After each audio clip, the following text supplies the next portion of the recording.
بسم اللہ الرحمن الرحیم اللہم افتح علینا حکمتک وانشر علینا رحمتک یا ذو الجلال والاکرام۔ تو جی ناظرین، الحمدللہ عز وجل العربیۃ للطالبین المصطفی الثانی ہمارا جاری و ساری ہے، اور آج ہم اس کا سبق نمبر 32 نمبر سبق انشاءاللہ عز وجل پڑھیں گے۔ تو الوحدۃ السابعہ کا درس الاول ہمارا جاری و ساری ہے۔ تو آج ہم صفحہ نمبر 72 اور 73 سے الحوار الثالث اور اسی طرح الحوار الرابع سبق کا حصہ بنائیں گے۔ تو بہت ہی زبردست اور معلوماتی چیزیں، بہت سے نئے الفاظ ہمیں سیکھنے کو ملیں گے۔ تو الحوار الثالث کے اندر ایک دکاندار ہے اور ایک نوجوان لڑکی وہاں کچھ چیز خریدنے کے لیے جاتی ہے۔ تو دکان کون سی ہے؟ تو یہ گارمنٹس، یعنی جہاں پر یہ ریڈی میڈ چیزیں ہوتی ہیں، شلوار قمیض بچوں کے اور بڑوں کے، یہ سوٹ وغیرہ ہوتے ہیں۔ تو بہرحال البائع بیچنے والا، تو یہ میں نے پہلے بھی عرض کیا ہے، بائع اور مشتری یہ جو الفاظ ہیں تو یہ لغات ازداد میں سے ہیں۔ تو ان کا یعنی یہ البائع جو لفظ ہے اس کو آپ خریدنے والا، بیچنے والا، تو دونوں طرح کا معنی کر سکتے ہیں، لیکن پھر حسب حال قرینے کے مطابق پھر معنی بعض کا سیٹ ہو جاتا ہے، جس طرح یہاں پر ہے۔ تو البائع شاپ کیپر، بیچنے والا، بائع۔ تو اور الفتاة کہتے ہیں نوجوان لڑکی کو۔ تو اب نوجوان گارمنٹس کی دکان پر جب گئی تو وہ کہتا ہے تفضلی، تشریف لائیے، ویلکم، خوش آمدید، جی آیا نو۔ تو ساتھ میں وہ سوال بڑھاتا ہے ایہ خدمتن۔ تو ایہ خدمتن، یہ پچھلے سبق کے اندر بھی اس کا معنی آپ نے سماعت کیا تھا۔ کئی طرح کسی کی تعبیر کی جا سکتی ہے کہ کیا خدمت کروں، کیا آپ کی خدمت کر سکتا ہوں، یا آپ کی کیا خدمت کر سکتا ہوں، کون سی خدمت چاہیے، جی فرمائیے، جی کیا چاہیے، ٹھیک ہے۔ ان سب معنی کے لیے یہ لفظ، اس کی تعبیر استعمال ہوتی ہے۔ تو آگے وہ نوجوان لڑکی کہتی ہیں اریدو قمیصاً لو سمحتا۔ لو سمحتا یہ ایکسکیوز می کے معنی میں ہوتا ہے۔ ایکسکیوز می یعنی سامنے والے کی توجہ لینے کے لیے، ایکسکیوز می، پلیز، برائے مہربانی۔ اریدو قمیصاً، مجھے شرٹ چاہیے، قمیض۔ قمیض جو آپ نے اردو میں لفظ لکھا دعات کے ساتھ، قمیض، تو یہ عربی میں قمیص شرٹ کے معنی میں آتا ہے، شرٹ یا ٹی شرٹ۔ تو بہرحال وہ سوال کرتی ہے مجھے قمیض چاہیے، پلیز یا ایکسکیوز می، مجھے قمیض چاہیے۔ تو دکاندار کہتا ہے تفضلی ہونا، یہاں تشریف لائیے، یعنی وہ دکان میں کھڑی ہے، تو جس طرف اس کی شرٹس وغیرہ لگائی ہوئی ہیں، جس ریک میں جو الماری وغیرہ جن کے سامنے بنی ہوتی ہیں، تو وہ اس طرف ہونا، اس طرف اشارہ کرتے کہتا ہے کہ یہاں تشریف لائیے۔ ھذا قسم القمصان، قسم کہتے ہیں سیکشن کو، ریک، مطلب جس طرح ایک دکان ہے تو وہاں پر مختلف چیزیں رکھنے کے الگ الگ انہوں نے سیٹ اپ بنایا تھا۔ ایک طرف بیلٹ رکھے ہوئے ہیں، ٹھیک ہے، اسی طرح پینٹیں ہیں، شرٹ ہیں، اور دیگر اس طرح کے جو معاملات ہیں تو الگ الگ رکھے ہوئے ہوتے ہیں ایک ہی جگہ پر، جس طرح کہ آپ تصاویر کے اندر بھی دیکھ رہے ہوں گے کہ ایک ایک چیز جگہ جگہ مطلب وہ ڈھیر لگا ان کا۔ تو بہرحال وہ کہتا ہے کہ یہاں تشریف لائیے، یہ ٹی شرٹ یا شرٹس کا سیکشن ہے یا ریک ہے۔ تو لڑکی کہتی ہے بیکمل قمیصو، مطلب یہ جو قمیض ہے، یہ شرٹ ہے، تو یہ کتنے پیسوں کے بدلے میں ہے، یعنی کتنے کی ہے، اس کا پرائس کیا ہے، ریٹ کیا ہے۔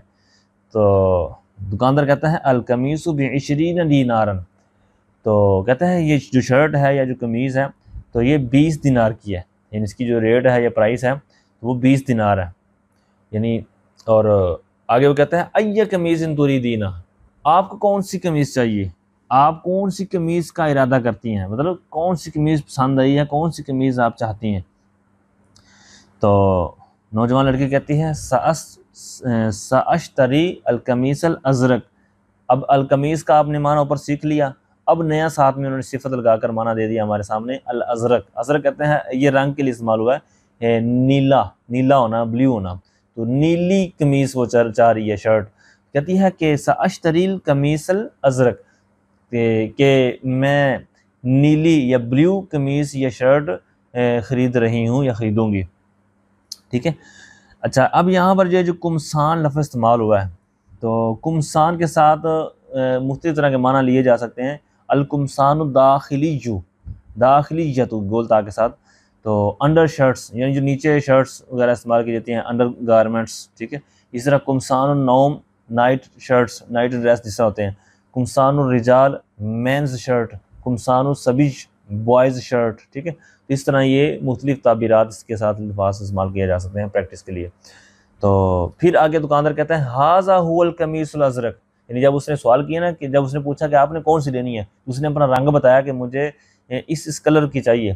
تو اس نے جب کلر بتایا تو وہ جب ڈھونڈ کر اس طرح کا لایا کلر، تو کہتا ہے ھذا هو القمیص الازرق، یہ وہ نیلی یا بلو قمیض ہے یا شرٹ ہے. تو جب وہ لڑکی دیکھتی ہے اس کو پسندیدہ کلر مل گیا، تو کہتی ہے شکراً، بہت شکریہ، جزاک اللہ، تھینکس. آگے بائی کہتا ہے لدینا اسواب جمیلہ، ہمارے پاس خوبصورت کپڑے ہیں.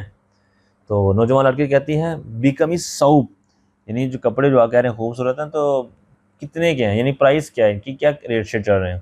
تو دکاندار کہتا ہے الصوب ب30 دینار، کہتا ہے کہ کپڑے 30 دینار کے ہیں، یعنی ان کی جو پرائس ہے وہ 30 دینار ہے. تو اب دینار کیا ہے، یہ میں نے پچھلے سبق میں عرض کیا تھا کہ یہ عراق کی کرنسی ہے. تو ہمارے پاکستانی 1 روپے ہو تو ان کے 5 دینار بنتے ہیں، ٹھیک ہے. تو نوجوان لڑکی کہتی ہیں ارید الثوب الابیض، مجھے white suit, white cloth, white کپڑے چاہیے، ٹھیک ہے. وائٹ جو سوٹ ہے، وائٹ کپڑے جو ہیں میں وہ چاہتی ہوں، اس کا ارادہ کرتی ہوں. اچھا آگے الحوار الرابع، چوتھی کنورسیشن، چوتھا مکالمہ ہے. تو یہاں پر بائع اور مشتری یہ آپس میں گفتگو کریں گے. تو یہاں پر جو شاپ ہے، جس دکان پر وہ خریدار گیا ہے، تو وہ فرنیچر کی دکان ہے، ٹھیک ہے. وہاں پر وہ کچھ نہ کچھ چیزیں خریدنے کی کوشش کرے گا. تو جب جیسے مشتری دکان پر پہنچتا ہے تو وہ پھر اسی طرح سوال کرتا ہے ای خدمت، کیا خدمت کروں، کیا چاہیے، جی فرمائیے، ٹھیک ہے. تو مشتری کہتا ہے ارید بعض الاثاث، اساس کہتے ہیں جو آرائشی سامان ہوتا ہے، یعنی جو سجاوٹ کے طور پر ہوتا ہے، جس طرح مثال کے طور پر بیڈ شیٹ ہو گیا، یا پردے وغیرہ ہو گئے، یا اس طرح کے جو فانوس وغیرہ کے معاملات ہیں، یا سنگریاں وغیرہ. تو یہ ساری چیزیں آرائش و سائش میں آ جائیں گی. تو کہتا ہے کہ مجھے کچھ، بعض کا معنی ہو جائے گا کچھ، بعض کا بعض بھی معنی کر سکتے ہیں، لیکن ہر جگہ بعض ہی نہیں کیا جاتا، کچھ کے معنی میں تھوڑا سا، ٹھیک ہے، اس معنی میں. تو مشتری کہتا ہے کہ مجھے کچھ آرائشی سامان چاہیے، فرنیچر وغیرہ، ٹھیک ہے. اساس یہ مفروشات، فرش، فرنیچر، آرائشی سامان، یہ سب معنی کے استعمال ہوگا. تو دکاندار کہتا ہے ماذا تريد لغرفة النوم، تو اب جب اس نے متلقن سوال کیا کہ مجھے ہمیں اس طرح آرائشی سامان چاہیے، تو اب جو شاپ کیپر ہے وہ خود ہی سوال بڑھا دیتا ہے کہ سونے والے کمرے کے لیے آپ کیا چاہتے ہیں، یعنی آپ جو بیڈ روم ہوتا ہے تو وہاں کے لیے آپ کو کیا کیا چاہیے. تو مشتری کہتا ہے ارید سریرن و ستارتن، مجھے، اب سریر کا ایک تو ہم نے جو معنی چارپائی یا بیڈ جو سیکھا ہوا ہے، لیکن اس کے علاوہ اب اس کے معنی آتے ہیں. سریر کا معنی مرکز، تخت، بیڈ، چارپائی، میٹرس، ٹھیک ہے، ان سب معنی کے لیے استعمال ہوتا ہے. تو اب ان سب معنی میں سے جو اس جو دکان کے شایان شان معنی لگے گا وہ یہی جو میٹرس ہے نا، تو یہی لگے گا، یا پھر بیڈ، ٹھیک ہے. تو وستارتن، ستارہ کہتے ہیں پردے کو، پردہ، حجاب، غطاء، کور، ٹھیک ہے. اسی طرح آپ کہہ سکتے ہیں وہ بیڈ شیٹ. تو ان سب معنی کے لیے ستارہ کا لفظ استعمال کیا جاتا ہے. تو اب ان میں سے جو بھی آپ معنی یہاں لگانا چاہیں لگا سکتے ہیں اس دکان کے حساب سے. تو مشتری کہتے ہیں مجھے میٹرس یا بیڈ اور پردے چاہیے، یعنی جو دیواروں کے ساتھ آپ سامنے تصویر میں بھی دیکھ رہے ہوں گے. تو کہتا ہے کہ مجھے یہ چاہیے. بائی کہتا ہے وماذا تريد لغرفة الجلوس، آپ کو بیٹھنے والے کمرے کے لیے کیا چاہیے. بیٹھنے والے کمرے سے مراد جس طرح بیٹھک ہوتی ہے ہمارے ہاں، تو کہتا ہے اس کے لیے آپ کو کیا چاہیے. مشتری کہتا ہے ارید اریکۃ و سجادۃ، اریکہ یہ بھی مختلف معنی کے لیے استعمال ہوتا ہے، وہ معنی آپ سماعت کر لیں تو پھر آپ ان میں سے جو مرضی لگا کر جملہ سیٹ کر سکتے ہیں. اریکہ مقعد، صوفہ، مسند، چوکی، جس طرح چوکی ہوتا ہے نا سرحدی چوکی، تو ان سب معنی کے لیے یہ لفظ استعمال ہوتا ہے. لیکن یہاں پر یہ صوفے کے معنی میں ہوگا، جس پر بیٹھا جاتا ہے، 6 سیٹر ہے یا جو بھی ہے. سجادہ کہتے ہیں ویسے سجدہ کرنے سے، تو مطلب مصلی، جس طرح کی تصویر میں بھی آپ دیکھ رہے ہوں گے، جائے نماز مصلی. اس کے علاوہ قالین، کارپیٹ، ٹھیک ہے، بساط، چٹائی وغیرہ کے معنی میں بھی یہ استعمال ہو سکتا ہے اور ہوتا ہے، لیکن یہاں پر تصویر کے حساب سے بھی آپ دیکھیں گے تو یہی ہوگا، جائے نماز و مصلی وغیرہ۔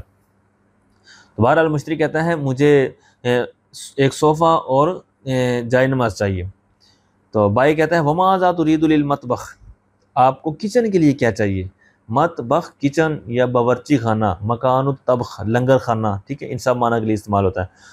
تو مشتری کہتا ہے اريد فرنا وثلاجۃ، فرن کا معنی پہلے استعمال کر لیں، یہ مختلف معنی کے لیے استعمال ہوتا ہے۔ فرن تندور، تنور روٹی پکانے کا تندور، بیکری یا بھٹی، بسکٹ بنانے کا تنور، نان بائی کی دکان، کارخانہ، ٹھیک ہے۔ تو اسی طرح فران تنور والا، ٹھیک ہے، ان معنی کے لیے استعمال ہوتا ہے۔ اسی طرح فرنجتن شیر مال، باقر خانی، میٹھا بسکٹ، ان سب معنی کے لیے یہ اس طرح کے الفاظ استعمال کیے جاتے ہیں۔ تو اور ثلاجہ کہتے ہیں ریفریجریٹر کو، تصویر میں آپ دیکھ رہے ہوں گے لیفٹ سائڈ پر، آئس باکس برف رکھنے کا صندوق، مبرد یا برادتن، ٹھیک ہے، یعنی جو ٹھنڈک پیدا کرنے والی چیزیں ہوتی ہیں، تو ان میں یہ فریج بھی ٹھنڈک پیدا کرتی ہے۔ بہرحال مشتری کہتا ہے کہ مجھے ایک تنور یا چولہا اور ایک جو فریزر چاہیے، فریج یا ریفریجریٹر۔ تو آگے بائی کہتا ہے وماذا تريد للحمام، آپ کو حمام کے لیے کیا چاہیے؟ آپ حمام کے لیے کیا چاہتے ہیں، مطلب کیا پرچیز کرنا چاہتے ہیں؟ حمام غسل خانہ، واش روم، ٹوائلٹ، WC، ٹھیک ہے، WC، تو ان سب معنی کے لیے استعمال ہو سکتا ہے۔ تو خریدار کہتا ہے اريد سخانا ومرآتا، سخانا یہ بھی مختلف معنی کے لیے استعمال ہوتا ہے، چولہا، ہیٹر، بوائلر، گیزر، وارمر۔ تو یہ تصویر کو دیکھیں گے تو اس حساب سے گیزر والا معنی بیسٹ رہے گا۔ اور مرآت یہ شیشے کو کہتے ہیں، آئینے کو، جس میں چہرہ دیکھا جاتا ہے، جس طرح تصویر میں آپ دیکھ رہے ہیں۔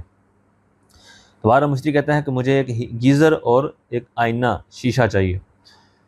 بائع کہتا ہے حل تريد شيئا آخر، کیا مزید کچھ چاہیے، اور کچھ چاہتے ہیں، اور کیا لیں گے؟ تو مشتری کہتا ہے شکراً، تھینکس، جزاک اللہ، مہربانی۔